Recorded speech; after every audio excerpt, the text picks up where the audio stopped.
दोस्तों, अगर आप लोग 4 साल वाला ग्रेजुएशन कर रहे हैं, चाहे आप किसी भी यूनिवर्सिटी से बीए, बीएससी, बीकॉम कर रहे हैं, चाहे आपका सेशन कोई भी हो, सेशन 23 से 27 हो या सेशन 24 से 28 हो या सेशन 25 से 29 हो, सभी सेशन में 4 साल वाला ग्रेजुएशन का नियम ला दिया गया है। ठीक है।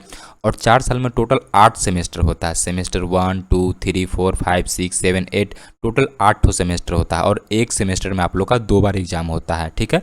एक एक्सटर्नल एग्जाम होता है, एक इंटरनल एग्जाम होता है। अब दोनों एग्जाम में पास करने के लिए कितना नंबर लाना चाहिए, पासिंग मार्क्स क्या होता है। बहुत सारे स्टूडेंट एग्जाम देकर के आ जाते हैं तो भी इन सब चीज़ों के बारे में जानकारी नहीं होता, और इन्हीं सब जानकारी नहीं होने के कारण स्टूडेंट के लोग का रिजल्ट में बैक इन पेपर लिखा जाता है, प्रोमोटेड लिखा जाता है और रिजल्ट में कुछ ना कुछ प्रॉब्लम हो जाता है। ठीक है। बहुत सारे स्टूडेंट को इन सब बातों को लेकर के परेशान होते हैं। बहुत से स्टूडेंट को जानकारी नहीं होता है इन सब बातों के कि हम लोग को पासिंग मार्क्स कितना होना चाहिए। तो आप लोग को A to Z कंप्लीट जानकारी आप सभी को बताएंगे। आप लोग शुरू से लेकर के अंत तक जरूर देखिएगा। चलिए शुरू करते हैं। आप सभी लोग ध्यान से सुनिएगा। हम बहुत ही सिंपल तरीके से और बहुत ही आसान तरीके से पूरी बात को आप लोगों को समझाएंगे। ठीक है। सबसे पहले हम लोग बात करते हैं, आप किसी भी यूनिवर्सिटी से पढ़ाई कर रहे हो, किसी भी यूनिवर्सिटी से बीए, बीएससी, बीकॉम कर रहे हो, सभी यूनिवर्सिटी में आप लोग को 4 साल वाला ग्रेजुएशन कर दिया गया है। 4 साल वाला ग्रेजुएशन का नियम ला दिया गया है। ठीक है।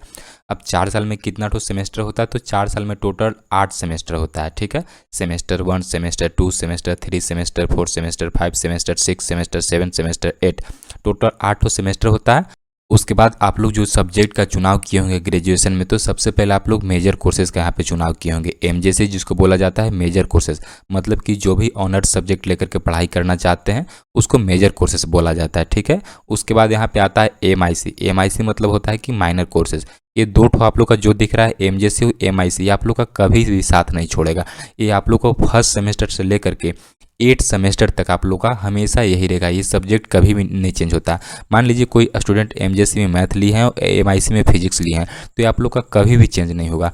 जब तक आप लोग का 8 सेमेस्टर कंप्लीट नहीं हो जाता है, आप लोग का ये चेंज नहीं होगा। ठीक है। उसके बाद यहाँ पे आता है एमडीसी। एमडीसी मतलब होता है कि मल्टी डिसिप्लिनरी कोर्सेज। इसमें लैंग्वेज का सब्जेक्ट होता है, जैसे हिंदी, इंग्लिश, उर्दू, मगही, पर्सन, पाली, सारा लैंग्वेज का सब्जेक्ट होता है। तो फर्स्ट सेमेस्टर में कुछ और लिए रहेंगे, तो सेकंड सेमेस्टर में आप लोगों को कुछ और लेकर के पढ़ाई करना होगा।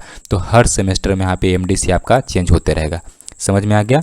उसके बाद आता है एईसी। एईसी मतलब होता है कि एबिलिटी इन्हेंसमेंट कोर्सेज। ये भी आप लोग का हर सेमेस्टर में चेंज होता रहेगा। आप फर्स्ट सेमेस्टर में कुछ और लिए रहेंगे, सेकंड सेमेस्टर में कुछ और हो जाएगा। उसके बाद एसीसी भी मतलब कि स्किल इन्हेंसमेंट कोर्सेज, और एक होता है वैल्यू एडेड कोर्सेज। ये सारे जो आप लोग का यहाँ से यहाँ तक दिख रहा है, ये सारे आप लोग का हर सेमेस्टर में चेंज होते रहता है। लेकिन आप लोग का ये कभी भी आप लोग का ये साथ नहीं छोड़ने वाला है। एमजेसी और एमआईसी आप लोग का कभी नहीं साथ छोड़ेगा। सभी को यहाँ तक समझ में आ गया।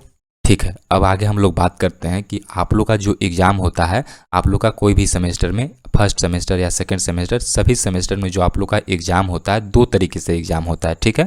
एक होता है यहाँ पे एक्सटर्नल एग्ज़ाम, एक होता है इंटरनल एग्ज़ाम। एक्सटर्नल एग्ज़ाम जो होता है आप लोग का यूनिवर्सिटी लेता है। ठीक है। जिसमें कि आप लोग का एडमिट कार्ड जारी होता है। एडमिट कार्ड जारी होने के बाद आप लोग का उसमें एग्ज़ाम सेंटर दिया जाता है और आप लोग जाकर के एग्ज़ाम देते हैं। जो आप लोग का यूनिवर्सिटी एग्ज़ाम देता है वो आप लोग का 70 नंबर का होता है सभी सब्जेक्ट में, चाहे आप एमजेसी हो, एमआईसी हो, एमडीसी हो, सभी यहाँ पे 70 नंबर का आप लोग का एग्ज़ाम होता है। सभी को समझ में आ गया यहाँ तक। उसके बाद एक होता है इंटरनल एग्ज़ाम। इंटरनल मतलब कि होता है जो आप लोग का अपने ही कॉलेज में इसका एग्ज़ाम होता है। ठीक है। इसके लिए ना ही कोई एडमिट कार्ड जारी किया जाता है ना कुछ, आपके अपने कॉलेज में जहाँ आपका एडमिशन है वहीं आप लोग का ये एग्ज़ाम होता है। और ये जो एग्ज़ाम होता है 30 नंबर का होता है, सभी सब्जेक्ट का 30-30 नंबर का। तो 70 और 30 मिला के टोटल नंबर यहाँ पे 100 नंबर हो गया। यहाँ तक सभी को समझ में आ गया। सभी सब्जेक्ट में यहाँ पे 70 नंबर, 30 नंबर, 70 नंबर, 30 नंबर। ठीक है। टोटल यहाँ पे 100 नंबर का एग्जाम होता है। सभी को तो यहाँ तक समझ में आ गया होगा। अब आगे हम लोग बात करते हैं जो आप लोग का यहाँ पे एक्सटर्नल एग्जाम होता है ना, जो आप लोग का यूनिवर्सिटी एग्जाम लेता है, यूनिवर्सिटी एग्जाम कंडक्ट करवाता है, जिसमें आप लोग का एडमिट कार्ड जारी होता है। ठीक है।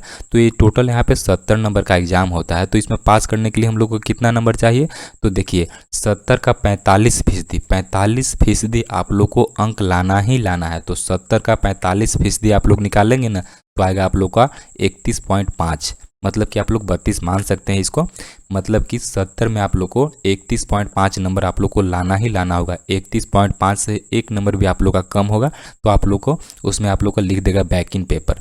एब्सेंट लिख देगा इस तरीके से, और आप लोग का रिजल्ट गड़बड़ा जाता है। आप लोग बोलते हैं कि देखिए ना हम एग्जाम दे करके आए हैं तो भी मेरा यहाँ पे एब्सेंट लिख दिया, बैक इन पेपर लिख दिया है, रिजल्ट मेरा यहाँ पे गड़बड़ हो गया है। तो देखिए यही आप लोग गलती करते हैं। 70 नंबर का जो एग्ज़ाम होता है इसमें आप लोग का 31.5 नंबर से ज़्यादा लाना है, इससे एक नंबर भी कम हुआ तो आप लोग का वहाँ पे दिक्कत हो जाएगा। ठीक है, यहाँ तक तो आ गया। सभी सब्जेक्ट में यहाँ पे 70 नंबर का एग्जाम होता है, जिसमें 31.5 सभी सब्जेक्ट में आप लोग का लाना अनिवार्य है। ठीक है, उसके बाद आप लोग का जो इंटरनल एग्जाम होता है जो आप लोग का अपने कॉलेज में होता है, ठीक है, ये आप लोग का होता है 30 नंबर का। तो 30 नंबर का आप लोग का 45% आप लोग का लंग अंक लाना ही लाना है। तो 30 का 45% आप लोग को 45% आप लोग निकालिएगा ना 30 नंबर का, तो आप लोग का आएगा 13.5 नंबर। ठीक है, तो आप लोग का 30 में 13.5 नंबर सभी सब्जेक्ट में लाना ही लाना होगा इंटरनल एग्जाम। बहुत से स्टूडेंट हैं कि इंटरनल एग्जाम देते ही नहीं है, वैसे ही स्टूडेंट का आप लोग का रिजल्ट में बैक इन पेपर लिख देता है, एब्सेंट लिख देता है। तो आप लोग का दोनों एग्जाम में बैठना है, चाहे आपका एक्सटर्नल एग्जाम हो जो आप लोग का एडमिट कार्ड जारी होता है मेन एग्जाम, और जो आप लोग का यहाँ पे इंटरनल एग्जाम होता है। एक बात और आप लोग को बताना भूल गए हैं, इंटरनल एग्जाम जो होता है इसको मिड सेमेस्टर टेस्ट के भी नाम से जाना जाता है। ठीक है, जो आप लोग को अपने कॉलेज में होता है। तो 30 नंबर में यहाँ पे आप लोग को 13.5 नंबर आप लोग को लाना ही लाना है। समझ में आ गया? आप सभी को एक छोटा सा हम कहानी सुनाते हैं। ठीक है, एक स्टूडेंट थे, वो हमको कमेंट किए थे, कमेंट करके हमको बोल रहे थे। उनका बात सुन करके तो थोड़ा सा हंसी आया, लेकिन उनका जो क्वेश्चन था बहुत ही अच्छा क्वेश्चन था।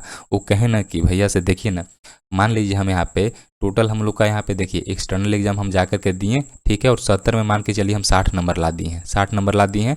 और ये वाला एग्जाम मान लीजिए हम नहीं दिए और 60 नंबर हम मेरा टोटल आ गया, तो मेरा रिजल्ट में अच्छा होगा, दिक्कत तो नहीं ना होगा? तो देखिए ऐसा नहीं होगा, आप लोग का दिक्कत हो जाएगा। आप लोग का दोनों एग्जाम में बैठना है। ऐसा नहीं कि इसमें आप लोग को बहुत अच्छा नंबर ला दिए एक्सटर्नल वाला में, वो इंटरनल एग्जाम जा करके दिए ही नहीं, मिड सेमेस्टर टेस्ट जा करके दिए ही नहीं, तो आप लोग का रिजल्ट में ऐसे ही स्टूडेंट का रिजल्ट में गड़बड़ होता है। तो आप लोग का दोनों एग्जाम देना है, जो मेन एग्जाम होता है एडमिट कार्ड वाला वो वाला, और जो मिड सेमेस्टर टेस्ट होता है आप लोग का अपने कॉलेज में वो वाला।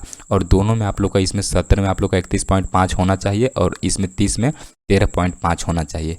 आ गया समझ में? तो ये नहीं कि आप लोग का ये वाला छोड़ देना है मिड सेमेस्टर टेस्ट। बहुत से स्टूडेंट मिड सेमेस्टर टेस्ट छोड़ देते हैं, बहुत सारे स्टूडेंट मजाक में ले लेते हैं कि क्या इसको देना ज़रूरी है।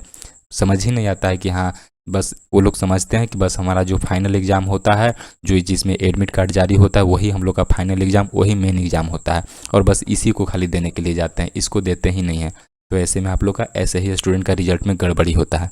सभी को समझ में आ गया? अब देखिए आप लोग को यहाँ पे बता दिए हम लोग का एक्सटर्नल और इंटरनल मिला करके कि जो एक्सटर्नल होता है 70 नंबर का और इंटरनल 30 नंबर का। 70 और यहाँ पे 30 टोटल होता है 100। तो देखिए यहाँ पे हम पासिंग मार्क्स के लिए बता दिए कि एक्सटर्नल का पासिंग मार्क्स 31.5 होता है और इंटरनल का पासिंग मार्क्स 13.5 होता है। अब इन दोनों का आप लोग ऐड कीजिएगा तो आप लोग का आ जाएगा 45। मतलब कि टोटल आप लोग का 100 नंबर में 45 नंबर आप लोग को लाना है सभी सब्जेक्ट में। ओवरऑल हम यहाँ पे ऐड करके आप लोग को बता दिए कि यहाँ पे सभी सब्जेक्ट में आप लोग को 100 नंबर में 45 नंबर आप लोग का लाना ही लाना है। अगर 45 नंबर से एक नंबर भी आप लोग कम लाइएगा तो आप लोग फेल कर जाइएगा। कैसे? चलिए आप लोग को प्रूफ के तौर पर एक चीज़ आप लोग को दिखाते हैं। सभी देख लीजिए, इस बात को आप लोग यहाँ पे ध्यान रखिएगा। यहाँ पे हम टोटल जोड़ करके यहाँ पे 45 बताए थे। अब चलिए आप लोग को दिखाते हैं। आप किसी भी यूनिवर्सिटी का स्टूडेंट हो, सभी लोग अपना अपना मार्कशीट देखिएगा, रिजल्ट देखिएगा, तो आप लोग को नीचे में देखिएगा तो एक टेबल यहाँ पे दिया रहेगा। इस टेबल में यहाँ पे देखिएगा तो यहाँ पे देखिए आप लोग यहाँ पे बताए थे ना 45 नंबर, तो देखिए यहाँ पे 45 नंबर से एक नंबर भी अगर आप लोग का कम रहेगा तो यहाँ पे देख लीजिए इसको फेल यहाँ पे माना जाता है। सभी को समझ में आ गया है? देख लीजिए, अगर आप लोग का यहाँ पे 91 से लेकर के 100 के बीच में अगर आप लोग यहाँ पे नंबर लाते हैं किसी सब्जेक्ट में तो उसको आउटस्टैंडिंग बोला जाता है, मतलब कि बहुत ही बढ़िया रिजल्ट है। 81 से लेकर के 90 के बीच में अगर आप लोग का रिजल्ट आता है तो एक्सीलेंट है। 71 से लेकर के 80 के बीच में आता है तो वेरी गुड है। 61 से लेकर के 70 के बीच में आता है तो गुड है। और 56 से लेकर के 60 के बीच में आता है तो एबव एवरेज, मतलब कि काम चल जाएगा। 51 से 56 के बीच में आता है तो एवरेज है, आप लोग का काम चल सकता है। 45 से लेकर के 50 के बीच में अगर आपका यहाँ पे आता है किसी सब्जेक्ट में नंबर तो आप पास हैं। और लेकिन 45 से एक नंबर भी आप लोग का कम हुआ तो आप लोग फेल कर जाएंगे उस सब्जेक्ट में, ठीक है। और एब्सेंट का AB से यहाँ पे दर्शाया जाता है।